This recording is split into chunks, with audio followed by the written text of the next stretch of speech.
The SolSource Sport is a grill that only uses the sun to make food. My name is Dylan, and this is my buddy Cody. We took this solar cooker with us all around California and made meals with it every day. Get ready, because the adventure starts now. Alright guys, so we just made it to the Yosemite Valley, and this view is absolutely insane. We came out of the tunnel and we were greeted with all of this.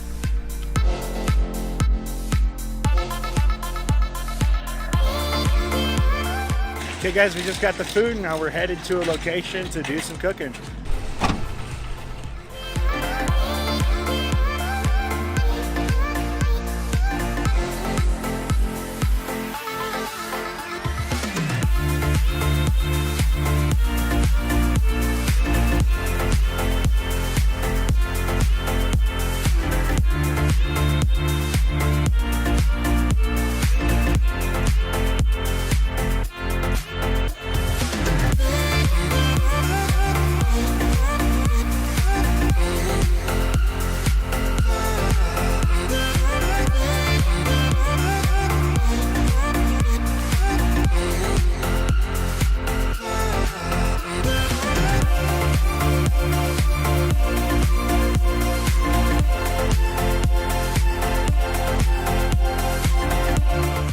So we found this awesome concept on YouTube of campers would throw some stuff in a tinfoil baggy type compartment where we're gonna throw it on the SolSource and we're gonna cook it up. So we threw some sausage, we got mushrooms, the ramen in there, the vegetable broth, and teriyaki. So we're making a teriyaki chicken kind of combo meal.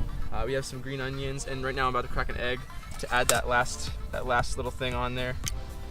Boom. Oh yeah. Okay guys, so there is something that I want to point out that has to do with the position of the sunbeam. It's not always the direct center that's going to give you your best result. This down here, this black rubber mirror, is going to show you exactly where you want the sun to be aligning on the bottom of your pan. But the important thing to keep in mind is that the more intense the beam, the hotter it's going to get. And so for example, I don't know if you guys can see this or not, but if I go here, more sunlight is on the pan itself, but it's not as concentrated. And so if I turn it a little bit to the left, you notice here that that beam is getting more intense and more concentrated, and that's going to allow it to heat stronger.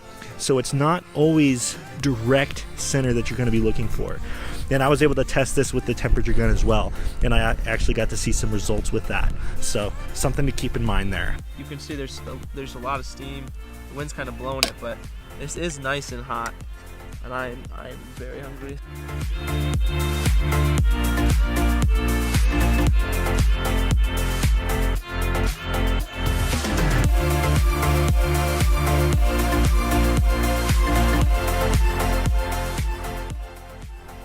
Pretty bomb, if I do say so myself, because I kind of cooked it.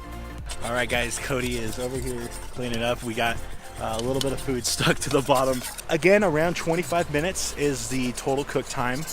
Okay guys, so tomorrow we're gonna be doing a time trial on the SolSource. We were able to go from the car all the way to here in 3 minutes and 30 seconds, have it completely set up and ready to go.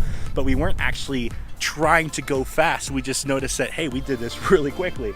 So here's what we're gonna do. Tomorrow, we're gonna time Cody and see how long it takes him to put it together. And if you can beat it, the first person to beat his time and post a video and tag us in it, we're gonna be giving you a cookware set for free. So we're gonna be running a limited time offer for you guys watching these vlogs. If you want 35% off of the SolSource Sport, use the code Tahoe.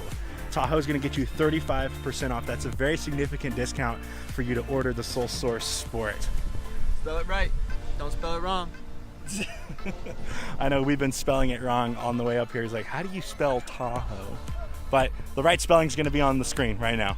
Here, it's right here. Okay, beautiful. 35% off, guys. That wraps it up for Lake Tahoe. We got to cook some delicious food out here by this beautiful scenery.